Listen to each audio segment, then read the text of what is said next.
Assalamualaikum warahmatullahi wabarakatuh. Di video kali ini kita akan ngejelasin materi kaidah-kaidah nahwu secara garis besar dari nol, dari inti dari pemulanya. Oke, yang pertama itu adalah kalimat dalam bahasa Arab. Jadi dalam bahasa Arab yang disebut kata itu sebenarnya kalimat, sedangkan yang disebut kalimat itu sebenarnya adalah jumlah. Istilahnya itu kalimat dan jumlah. Kalimat itu adalah kata, jumlah itu adalah kalimat, maksudnya gitu. Nah, yang pertama yang saya jelaskan itu adalah mengenai kalimat dalam bahasa Arab atau kata dalam bahasa Arab. Ada 3 jenis kalimat dalam bahasa Arab, yaitu yang pertama adalah ism, yaitu adalah kata benda. Kata benda itu bisa berupa yang berwujud secara fisik ataupun yang tidak berwujud atau bisa disebut abstrak. Contoh kata benda atau contoh isim yang berwujud itu seperti contohnya papan tulis, meja, pulpen, dan yang lainnya yang bisa digenggam, yang bisa dilihat oleh indera. Kemudian kalau yang abstrak, isim yang abstrak itu seperti contohnya adalah emosi, perasaan senang, gembira, sedih gitu. Kalimat dalam bahasa Arab yang kedua adalah fi'al. Fi'al itu maksudnya adalah kata kerja, seperti contohnya memasak, mencuci, belajar, membaca, berjalan, dan lain-lain. Nah, kalimat yang ketiga itu adalah harf. Harf itu mencakup segala kalimat yang tidak termasuk ism dan fi'al. Seperti contohnya di atas, di bawah, di samping, di depan, di belakang, dan lain-lain. Lanjut ke materi yang kedua. Setelah tadi kita bahas kalimat, sekarang kita akan bahas jumlah. Jumlah atau kalimat. Dalam bahasa Indonesia itu kalimat, dalam bahasa Arab itu sebetulnya jumlah. Nah, jumlah dalam bahasa Arab itu cuma ada 2. Tidak ada jumlah selain yang 2 ini. Yang pertama itu adalah jumlah ismiyah, yang kedua itu adalah jumlah fi'aliyah. Apa sih definisinya dan perbedaannya? Jumlah ismiyah itu adalah suatu jumlah yang diawali dengan ism. Seperti contohnya al-faslu wasi'un, kelas itu luas. Al-faslu itu termasuk dari ism. Sedangkan kalau jumlah fi'aliyah itu adalah segala jumlah yang diawali oleh fi'al. Seperti contohnya yadhabu Muhammadun ilal fasli, Muhammad pergi ke kelas gitu. Yadhabu, dhahaba, yadhabu di sini adalah fi'al, maka dia disebut jumlah fi'aliyah. Terus ada pertanyaan nih, kalau jumlah ismiyah itu kan diawali dengan ism, kalau jumlah fi'aliyah itu diawali dengan fi'al. Nah, kalau diawali dengan harf gimana? Kalau diawali dengan harf, kita harus lihat dulu kalimat yang selanjutnya, apakah itu ism atau fi'al. Kalau ism ya ismiyah, kalau fi'al ya fi'aliyah.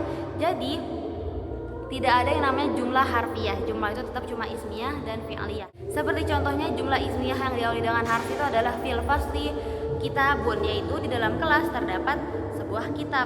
Sedangkan kalau jumlah fi'aliyah yang diawali dengan harf itu berarti fil fasli yadrusu Muhammadun, di dalam kelas Muhammad sedang belajar gitu. Dan materi selanjutnya itu adalah mu'rab dan mabni. Apa sih bedanya mu'rab dan mabni? Mu'rab itu adalah perubahan akhir harokat kata, sedangkan kalau mabni itu sebaliknya, yaitu tidak adanya perubahan harokat akhir kata. Maaf. Nah, kalau mu'rab itu ada 4 jenis mu'rab. Yang pertama itu adalah marfu, mansub, majrur, dan majzum. Kalau yang mabni itu ada 4 juga, tapi istilahnya adalah dhammah, fathah, kasroh, dan sukun. Kita sebutkan contoh dari mu'rab ya, itu seperti yang tadi saya sebut al-faslu wasi'un. Di sini al-faslu dia kan posisinya sebagai mubtada. Mubtada itu marfu.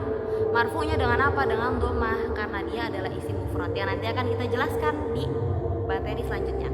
Oke, kalau contohnya yang mabni itu seperti huruf, seperti harf itu semuanya mabni. Seperti contohnya fil fasli kitabun wa kursiyun wa sabburatun. Wa kitabun wa kursiyun wa sabburatun. Wa-nya di sini kan adalah harf. Nah, harf itu mabni selamanya. Si wawu ini di sini sebagai wawul atfi, mabninya alal fathi karena dia tandanya fathah gitu. Apa aja sih kalimat dalam bahasa Arab yang mu'rab dan apa aja sih yang mabni? Yang pertama itu adalah fi'al. Fi'al madi itu semuanya mabni. Kemudian kalau fi'al mudhari gimana? Kalau fi'al mudhari itu sebagian besar mu'rab dan sebagian kecilnya mabni. Terus kalau ism itu sebagian besar mu'rab, sebagian kecil mabni. Kalau harf itu semuanya mabni seperti fi'al madi.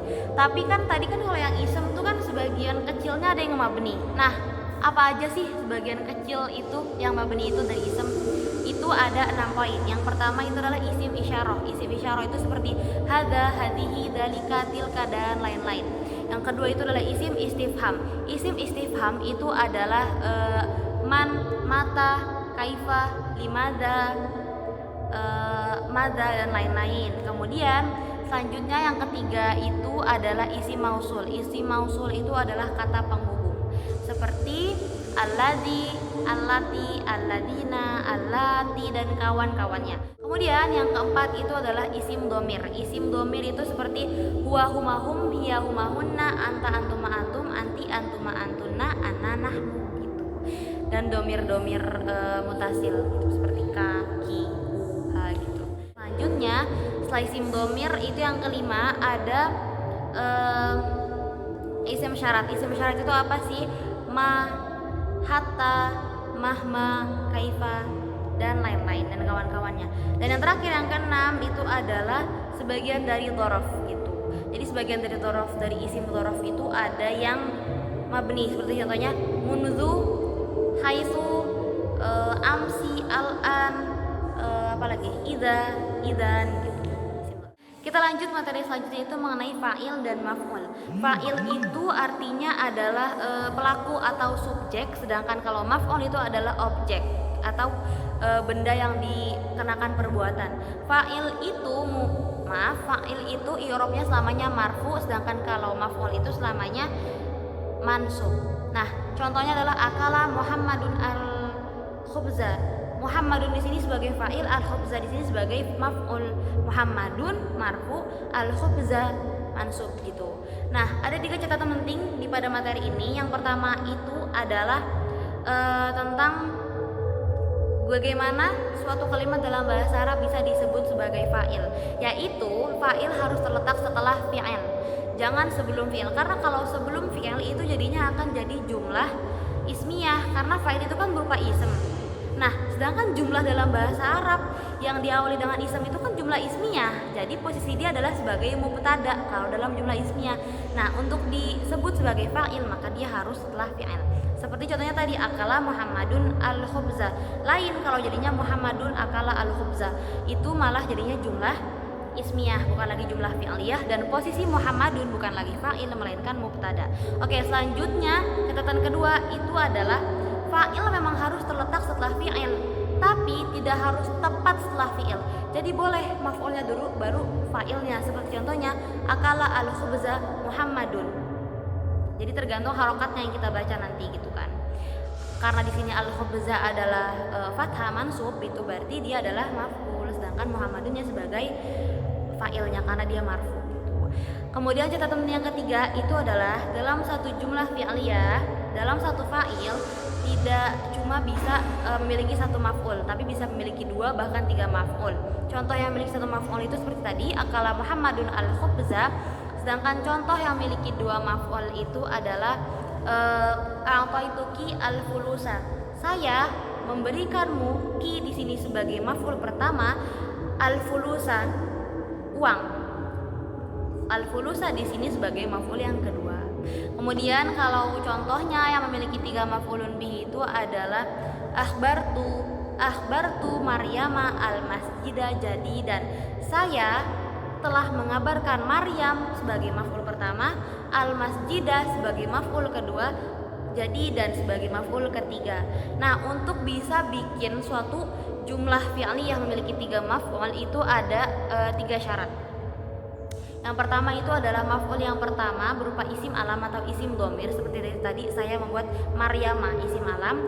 Yang kedua itu adalah maf'ul kedua itu adalah mubtada, al-masjidah tadi yang saya buat. Kemudian yang ketiga itu adalah khobar, jadi dan tadi saya buat gitu. Oke, selanjutnya adalah jar majrur dan dzaraf madruf. Kaidah intinya ya, semua ism setelah harfu jar dan isim dzaraf itu majrur, i'rabnya majrur gitu. Apa sih bedanya jar dan dzaraf itu? Kalau jar itu adalah termasuk harf yang itu mabni, sedangkan kalau dzaraf itu termasuk ism yang mana sebagian mabni dan sebagian lagi mu'rab. Nah sekarang apa aja sih harfu jar itu? Harfu jar itu ada min, li, fi, ila, ala, an, bika, bi, dan ka. Maaf. Terus yang selanjutnya terus contohnya itu seperti alkitabu fil fasli. Fil fasli, fi-nya itu harfu jar dan faslinya itu adalah ism majrur gitu. Kemudian selanjutnya adalah dzaraf madruf. Sebagiannya mu'rab, sebagiannya mabni. Nah, dzaraf itu apa aja sih contohnya? Dzaraf itu seperti tadi, munzu, haitsu, al-an, idza, idzan, yauma, syahra, sanata, waro'a, apalagi amama, tahta gitu. Dan susunan jar majrur dan dzaraf madruf itu disebut apa sih? Susunan jar majrur dan dzaraf madruf itu disebut dengan syibhul jumlah. Kayak tadi alkitabu fil fasli. Fil fasli itu disebut dengan syibhul jumlah gitu. Yang selanjutnya adalah munada. Munada adalah ism yang terletak setelah harfun nida. Munada itu adalah mansub. I'rabnya dia tuh mansub. Jadi seperti makanya tidak ada yang namanya ya Rasulullah tapi ya Rasulullah, ya Habibal Qalbi. Terus apalagi? Ya Ahmada, apalagi? Ya Aba Bakrin gitu. Dan materi selanjutnya itu adalah tentang mufrad, musanna dan jama'. Mufrad adalah ism yang berjumlah satu atau tunggal. Seperti contohnya maktabun, satu meja, kitabun, satu buku, qalamun, satu pena. Kalau untuk i'rabnya gimana sih? Kalau dia marfu maka dia menggunakan dhammah, kalau dia mansub dia menggunakan fathah, dan kalau dia majrur menggunakan kasroh gitu. Kemudian yang kedua itu adalah musanna. Musanna itu suatu isim yang jumlahnya itu ada dua ganda. Seperti contohnya kitabani, dua buku, qalamani, dua pena. Kalau i'rabnya tuh gimana sih? Kalau dia marfu maka menggunakan alif nun, kalau dia majrur dan mansub menggunakan ya nun. Seperti tadi kan kitabani, dia marfu kan? Kitabani itu menggunakan alif nun, dua buku. Sedangkan kalau kemasukan huruf jar misalnya jadi majrur, berarti fil kitabaini, di dalam dua buku gitu. Kemudian selanjutnya yaitu yang jama'. Jama' itu ada 3 jenis, yaitu yang pertama jama' mudzakkar salim, yaitu jama' yang mudzakkar yang berjenis kelamin laki-laki, dan ini cuma berlaku untuk manusia laki-laki, tidak bisa digunakan oleh selain itu. Seperti muslimun dijamakkan jadi apa? Jadi muslimuna. I'rabnya yaitu ketika dia marfu wawu nun, ketika mansub dan majrur itu ya nun, seperti muslimuna fil masjidi, atau sholaitu ma'al muslimina gitu. Saya telah melaksanakan sholat bersama orang-orang muslim gitu. Terus yang selanjutnya itu adalah jamak muannas salim. Itu bentuk jamak yang berjenis kelamin perempuan, dia muannas. Jamak muannas salim ini boleh digunakan untuk manusia, untuk wanita, dan untuk yang non manusia, untuk yang ghairul aqil juga bisa. Ciri-ciri i'rab jamak muannas salim itu gimana? Jamak muannas salim itu diakhiri dengan alif dan ta tanis. I'rabnya ketika dia marfu menggunakan dhammah, ketika dia mansub dan majrur menggunakan kasroh. Kemudian yang terakhir adalah jamak taksir. Jamak taksir ini bentuknya tidak bisa tidak memiliki rumus, tetapi harus dihafal. Seperti contohnya maktabun, maka tibu.